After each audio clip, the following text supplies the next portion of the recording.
गोविंद शिल्प घेऊन येत आहे 80 ट्विन बंगलोचा भव्य दिव्य पंढरपुरातील एकमेव प्रकल्प। आमच्या प्रकल्पाची वैशिष्ट्ये मनाला शांती देणारं महादेवाचं मंदिर, मुख्य रस्ता सुमारे 30 फुटांचा, अंतर्गत रस्ता सुमारे 20 फुटांचा, ग्रामपंचायत योजनेचा प्रत्येक बंगलोजला स्वतंत्र नळ, सांडपाण्याची सुरक्षित विल्हेवाट, सर्व टाइल्स ग्लॉसी आणि नामांकित कंपनीच्या, सर्व स्टेअर, खिडक्या, चौकटी सुपर ग्लास ग्रेनाइट, दोन्ही अटॅच बाथरूम पूर्णपणे टाइल्स, पंतप्रधान हर घर नल योजना पूर्णत्वाकडे, bathroom, basin, kitchen, CP fittings हे जगवार कंपनीचे, स्टील वर्क पूर्णपणे जिंदाल कंपनीचे, 1000 लिटर पाण्याची टाकी, 150 लिटर सोलर वॉटर हीटर सोबत वॉटर प्युरिफायर, प्रत्येक बंगलोजला स्वतंत्र पार्किंग, दर्शनीय भाग पूर्णपणे डॅटो टाइल्स, टाटा प्रवेश कंपनीचे आकर्षक भक्कम दरवाजा, फुटी उंचीचे सुरक्षित कंपाऊंड। मग विचार काय करताय? गोविंद शिल्प, पत्ता गट नंबर 95, हॉटेल अंगण शेजारी, साखळी रोड, पंढरपूर।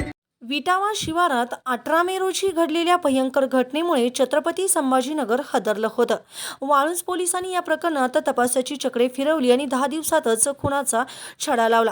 तपासातून धक्कादायक प्रकार पुढे आला असून दारू आणण्यासाठी उशीर झाल्याच्या कारणावरून तरुणाची निर्गुण हत्या करण्यात आली। या प्रकरणी नांदेडमधून 3 आरोपींना पोलिसांनी अटक केली। विशेष म्हणजे सोशल मीडियावर पोस्ट केलेल्या रीलमुळे आरोपीपर्यंत पोहोचण्यात पोलिसांना यश आलंय। 8 मे रोजी लवकी गावाजवळील शेतामध्ये ओमकार चंद्रकांत सूर्यवंशी राहणार रामनगर सांगवी नांदेड या 22 वर्षीय मासे विक्रेत्या तरुणाचा कुजलेल्या अवस्थेतील मृतदेह आढळून आला होता। यानंतर MIDC वाळूज पोलीस ठाण्यात खुनाचा गुन्हा दाखल करण्यात आला होता। या प्रकरणात रवी देवीदास दुधमल वय वर्ष 19 राहणार नांदेड तसेच सय्यद हाशिम सय्यद हसन वय वर्ष 18 राहणार रांजणगाव शेपू तालुका गंगापूर तसेच एका विधी संघर्षग्रस्त अल्पवयीन मुलाला पोलिसांनी ताब्यात घेतले आहे। वरिष्ठ पोलीस निरीक्षक रामेश्वर गाडे, पोलीस उपनिरीक्षक सागर पाटील, संजय जगताप आणि विशेष पथकाने ही कारवाई केली।